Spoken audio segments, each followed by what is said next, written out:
this is Lala Legacy, and we are here playing Monster Prom. And I'm here with my roommate who cannot stop coughing and clearing her throat, apparently.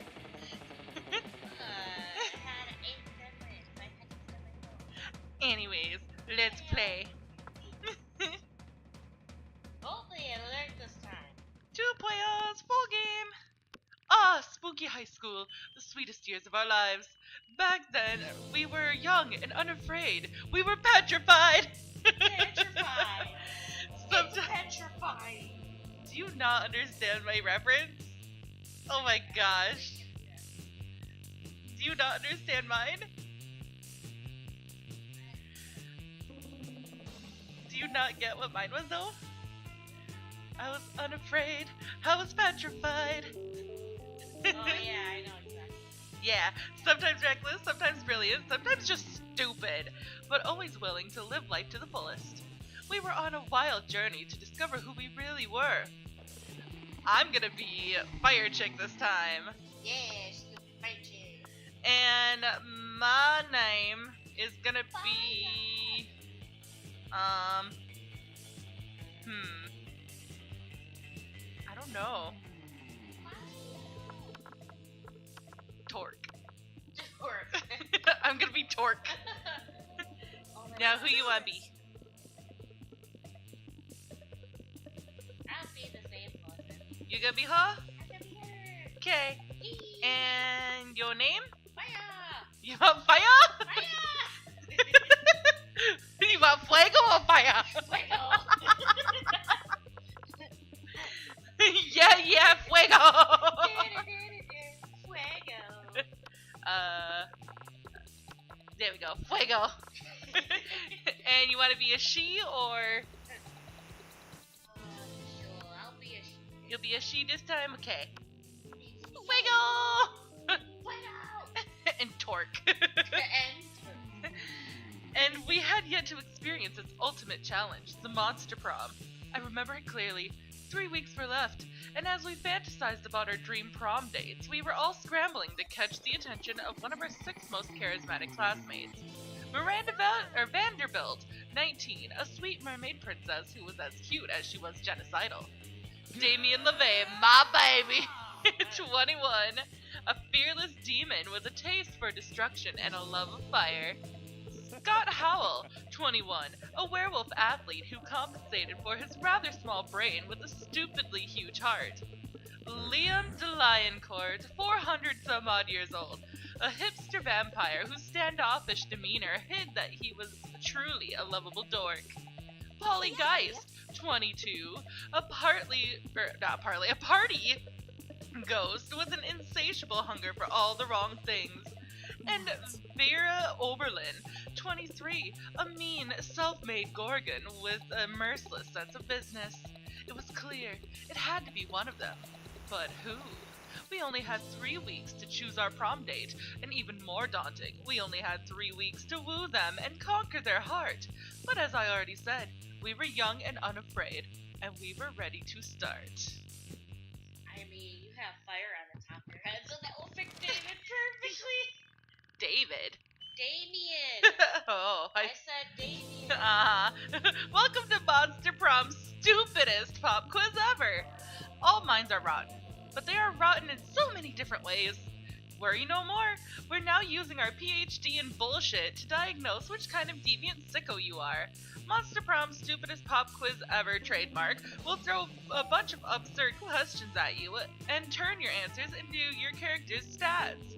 This way, each of you will start by having stats that better reflect your true selves. Let's start. Which inanimate object do you think would make the best girlfriend or boyfriend, provided you went criminally insane? Okay, I go first. A human-sized pillow depicting a character created by myself. As a matter of fact, I have all the needed paperwork, and I'm only waiting for the conservative, narrow-minded laws of our country to finally step forward into waifu and husbando territory, as was clearly intended by God. An ATM. Sugar baby life, here I come! Or a dildo. Duh. A dildo, of course. Now your turn. What you want? What do you want as a what do you want as a boyfriend or girlfriend if you went not clinically, criminally insane? Oh, if it went criminally insane, then I guess I Okay. Whee! So wealthy and I'm so fun. Which god do you pray to each night before sleeping?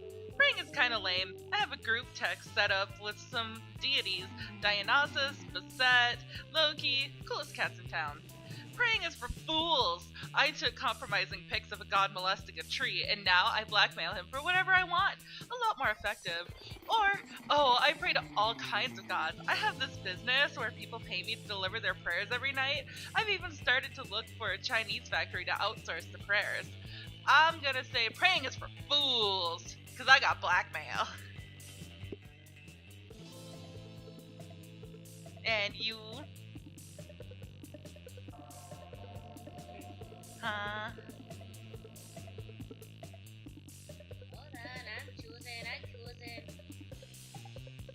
Hey! Yeah. Derp. It's fun! Damn it! Are you serious? I do the first one. You do the first one? I do the first one. Tay. So charming and I'm so smart. If you were an ice cream, which flavor would you be?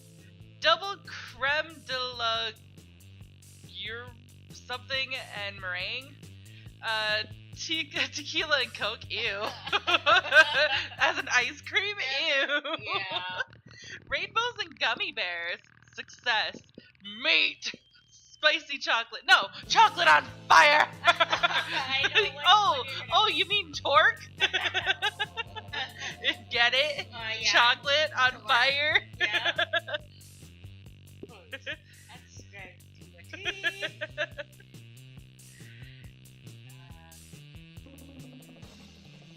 Now which one for you?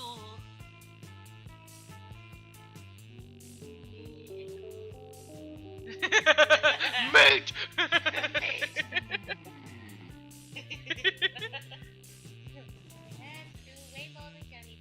Okay. Oh, you got Miranda and I got Damien. Of course, because it says fire. Fire! FUEGO! I mean, your name is fire. Well, your head is on fire. I is a fire being. With a hot head. I is not only a hothead. I have a cardiovascular disease. You know those cardiovascular diseases? No, you don't get them. I make people have cardiovascular diseases. Make all those people get cardiovascular. Okay, my turn first. Oh jeez, I have like hardly any creativity. I'm going over here. That day, while rehearsing for the class play, it's as though the muses themselves have decided to give you figurative oral sex. Your performance is intense and inspiring. It will be remembered for generations, which is pretty rad by high school play standards. You gain +2 creativity. Suddenly, a chill runs through you, as if the very fabric of reality is in danger. Scanning your surroundings, you quickly discover the reason for this feeling. Polly and Damien are together, and they're bored. Do you want me to be Polly, or do you want to be Damien? Doesn't matter. Or do you want to be Polly, I mean? Doesn't matter. She's... Well, what do you think? She's a party girl. Damien! What? I must have fallen asleep for a second because nothing is on fire. Wait till you see who. I know, right? Nothing has happened in the last 47 minutes, and I'm dead. I mean, I am literally, actually dead. But also, I am dead because of how bored I am. What if we just... Oh, fuck. I'm so bored. I can't even think of something to do to not be bored. No! Help us! Somebody, please!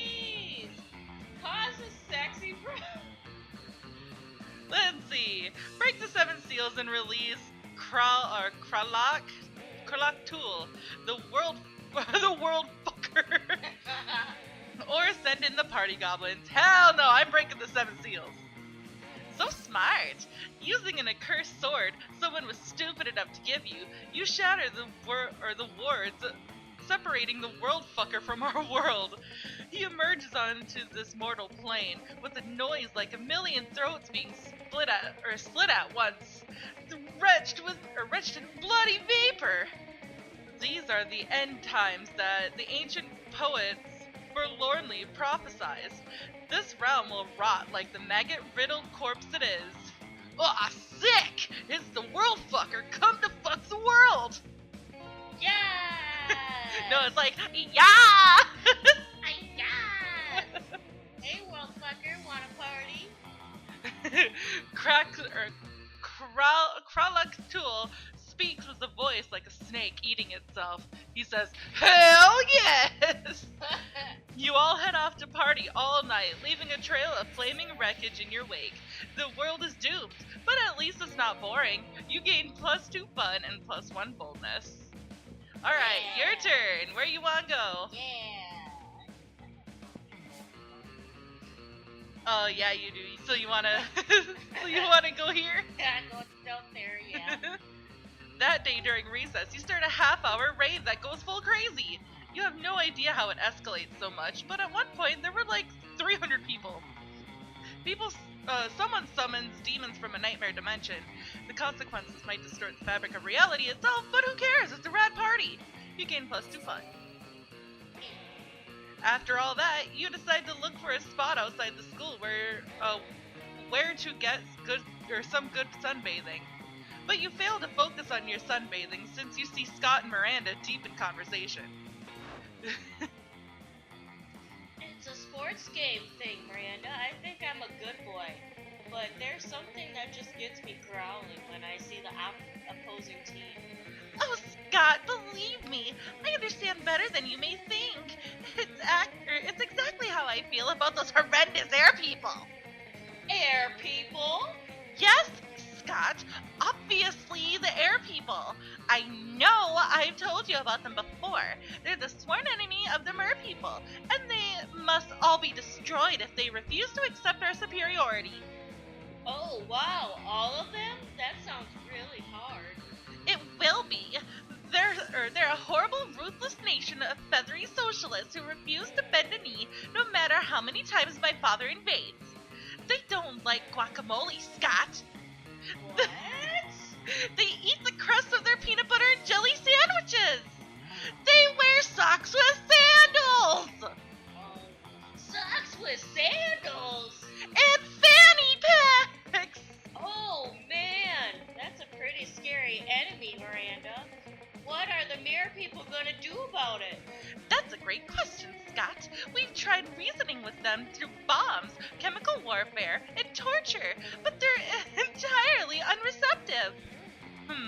It's really weird that they wouldn't sway the air people, but maybe you could step in and help. Scott and Miranda probably have different takes on what the best strategy would be, so think hard about what you pitch. So reach a truce, use your great cheerleading skills to put an end to this feud, or wipe them out. Make the Air Kingdom and the Mer Kingdom, or make the Air Kingdom the Mer Kingdom by flooding the entire sky. Wipe them out. You want to wipe them out? I want to wipe them out. Okay. Not so creative. Uh-oh. Why, yes, of course. That's a brilliant idea, Fuego. It's almost as if you know the old adage from my kingdom. If you can't bring your enemy underwater to drown them in the Mer Kingdom, bring the Mer Kingdom to their kingdom and drown them there. Ooh, that's a good adage, Miranda. Also, what's an adage?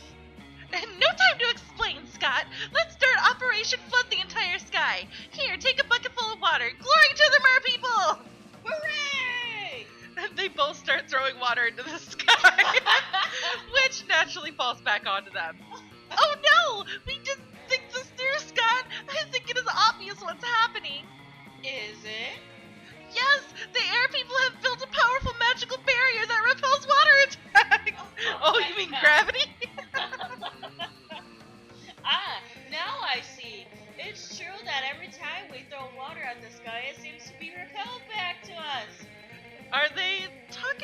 gravity? Those treacherous air people! Yeah, that! They both start shaking threatening fists at the sky with little to no effect. But Scott, how did they know to prevent our strategy? Unless someone is feeding them information about our tactics. They look at you suspiciously. Before you can do anything about it, they're trying to rip off your face, convinced it's a mask concealing your true feathery visage. Aw, but at least she likes you though. They eventually stop, because your face isn't a mask, though you knew that already. But their suspicions don't go away, and neither does the pain in your face. You lose 2 smarts and 1 charm. Let's trade places! Yeah! Everybody chooses a brand. Okay.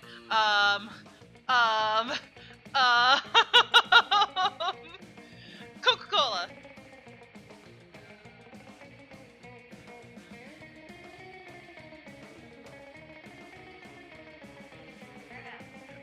What you gonna pick?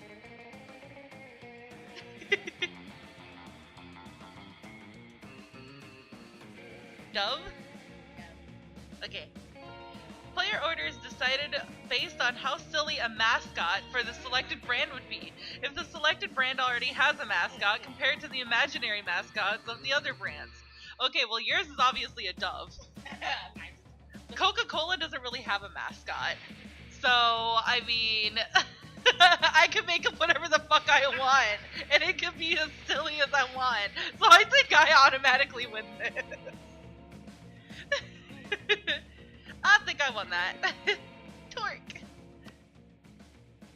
Week 1 noon. Meh. Let's do this. Alright, Damien! You find Damien and Vera contemplating a huge slab of unidentifiable prime meat. Alright, Damien, I know we had our share of disagreements during that populated preaching expedition. Poaching, by the way. Like when you told me not to bring all my knives.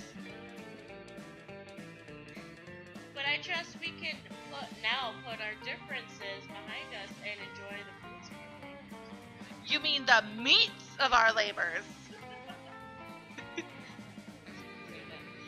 Yes, together we will enjoy this raw, bloody cut of meat as a symbol of our... Wait, raw and bloody? You mean you're not even going to try using fire on it? Of course I use fire! I specifically instructed the chef to prepare this meat while glancing briefly at lit stone. Did the fire ever, touch the meat? What would be the point of that? A cut this fine can only be ultra rare. Like hell it can! You wait here while I get my culinary flamethrower. Damien, please, let's be reasonable about this. What is reasonable? If we can't come to agreement, let's appeal to an Arbitrary third party. TORQ, will you surely make the intelligent choice for us? Isn't that right? My word, the steak is too cooked already. Rub some ice on it and douse it in blood, quick! Or the only correct way to enjoy a steak is after its charred remains have been retrieved from a burning building, of course. That's what I like to hear. That and the sound of screaming people fleeing a burning building. But roasting totally destroys the flavor of... Done talking! Fire time now! As you flee screaming from the burning building, you find Damien right beside you. He takes your hand and smiles. It almost makes the 3rd degree burns and massive property damage worth it. But almost. So did you want to sit with Miranda? Did you want to sit with Miranda? Because she's the one that you're closest to right now. Oh my. You arrive at your table to find the coven eating, and Polly and Miranda screaming. We're under attack! Alarm! Alarm! Summon the guards! They're using their bizarro mind powers on me. The cute, tall one is my less attractive evil twin. She uses shades just like me, clearly because the evil twin thing. We're not attacking anyone. We're eating. What do you mean less attractive? lies! Subterfuge! Ah! I can feel them in my brain making less cool and sexy! Ah! Every single lunch hour. You can't allow your friends to be attacked. Quick, save them from this fiendish menace. So do you want to joust them in Miranda's honor or drug their food?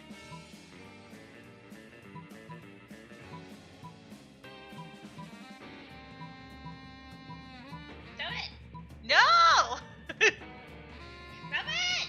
No! Then pick! Wait, what? Drug their food? Okay. You got Polly's attention instead of Miranda's. You reach into your pouch of drugs and pull out a handful of miscellaneous pills, which you sprinkle on the Coven's mashed potatoes. What are you doing? Are you trying to drug us? Idiot! Winners don't do drugs. You know what? How about we just move to another table? Cool. Suckers! They left their drug potatoes. Looks like everything is turning up, Polly. Polly eats all the drugs out of the potatoes and then decides she's a canoe. A canoe that thinks you're kind of cute. Let's trade places. Everyone chooses an animal. A lion. Where? A crab. Yeah. Player order is decided based on how plausible it is that the selected animal has no soul at all. The crab. Because if a crab doesn't have a soul, then it's just a husk of shell. So yeah, I think you win that one.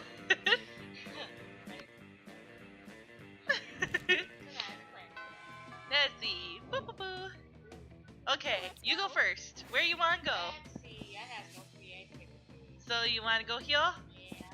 Boop. That day, while rehearsing for the class play, you do a terrific job at acting. You act so hard that some of your classmates in the audience threw roses at you. 7 roses to be exact.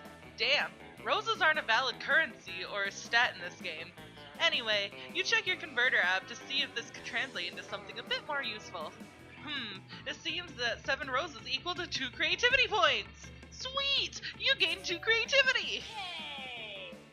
After your eavesdropping on Miranda and Polly, waiting for the perfect moment to mention your influx of Insta-followers when... Never fear, miladies! You need not fight over me. Him? Again? As royalty myself, I must say that even I find him to be... What's the term you used, Paulina? Extra AF. Friendship between 2 beautiful maidens shouldn't be soured over one as handsome, rich, and humble as I. But worry not, my sweet summer salads. I have found the perfect solution to protect your feeble heart. You shall both marry me. I've dealt with male entitlement before, but this is official next level. Yes, an interdimensional level, as our collective wedding will be as well. Yeah, not interested. You are hardly the first prince to seek my royal hand in courtship, and I don't see that you're bringing much to the table. Interdimensional table, and I am the definition of marriage material.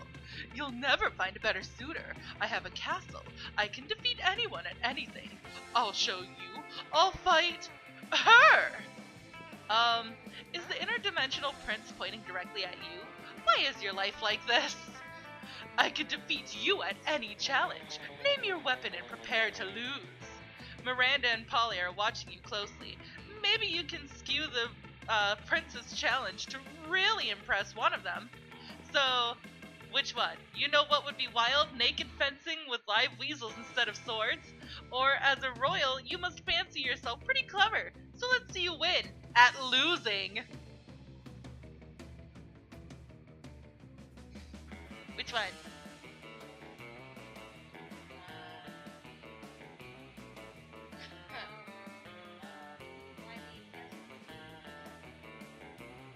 What's that have to do with anything?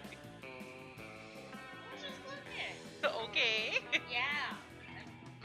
Which one? You have to, it's yours. I'll do the first one. The first one? Okay. Not so fun. Okay. Very well, if that's what you wish, then so be it. Both you and the prince quickly undress, thus giving your respective weasels ample fleshy targets. Oh my! Damn, this is a great. Fuck, you may have underestimated exactly what was going on underneath those sparkly space clothes. I believe it may be best for me to go now and ask my father how he feels about polygamous marriages for his daughters. Yeah, totally go. Definitely do that and let me know what he says. Normally, I don't know if I'd be willing to spend the rest of my life with you, Miri, but for that. The interdimensional prince proudly strikes a pose, and you want to die. Curse his chiseled form. You lose 2 charm and 1 fun. Alright, my turn. I need some charm. That day, an epic dodgeball match takes place. Everything seems lost, but you deliver an inspirational speech that fuels your team's spirit, leading to a spectacular comeback. You're clearly a natural-born leader. You gain 2 charm. Hey. You're chilling out, not murdering anyone, when Damien slinks up to you. He's hauling a large sack with the words, "Definitely not a corpse," written on it. Hey, you're not gonna believe this, but there's definitely actually a corpse inside this bag. You never would have guessed. Now here's the thing. I'm not saying I'm exactly responsible for making this corpse, at least not without my lawyer present. But let's just say he and I apparently had very different definitions of rock, paper, scissors. Anyway, I'm not interested in going back to jail, so I need you to help me hide this body real quick. It would be an extremely attractive thing to do. Luckily, hiding dead bodies is kind of your thing. You share your brilliant solution. Disguise him as a drinking fountain. No one will know the difference. Or just chuck him in my garage. He'll blend in perfectly with my collection of vintage dead bodies. That's the one. So bold. You throw the corpse in the back of Damien's dread chariot and hoof it over to your garage. Holy hell! Are these all yours? Some of these are total classics. Elvis Presley, Amelia Earhart. Fuck! You've got 3 popes here. I've spent this time trying to be a great murderer, when the greatest murderer of all was right next to me this entire time. Damien lovingly lays his mangled corpse next to your pristine collector's items, a look of awe on his face. Joke's on him, you're actually just a really accomplished grave robber. You gain 2 smarts and 1 charm. Okay, something happened to FUEGO!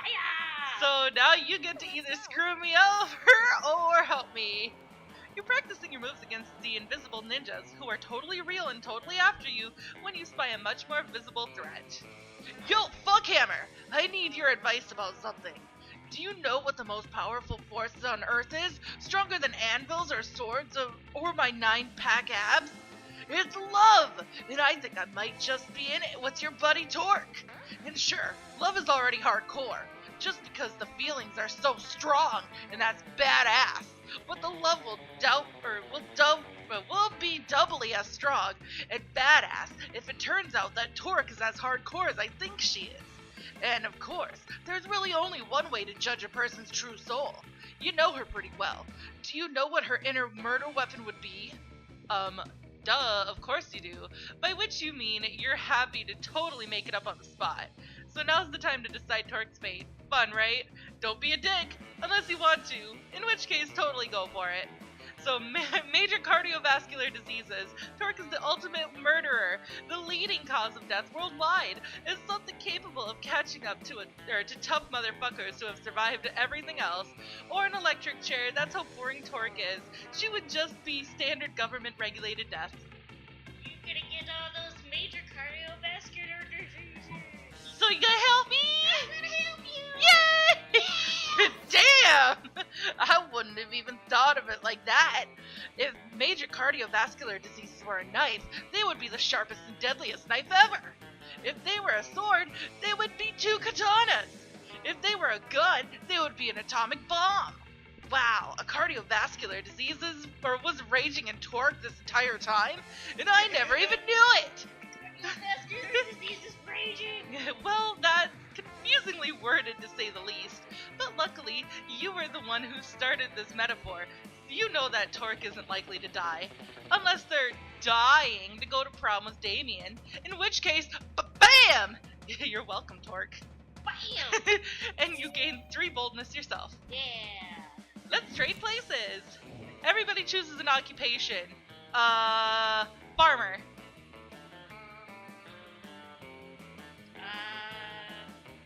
Nurse. Okay. Mario and Luigi were plumbers. Player order is decided based on how funny an off-brand version of these 2 heroes called Hans and Rudolph would be, who, aside from saving the kingdom, are also selected occupations. So start debating now. Okay, so so off-brand versions of Mario and Luigi who save a kingdom but are also farmers, or they're also nurses.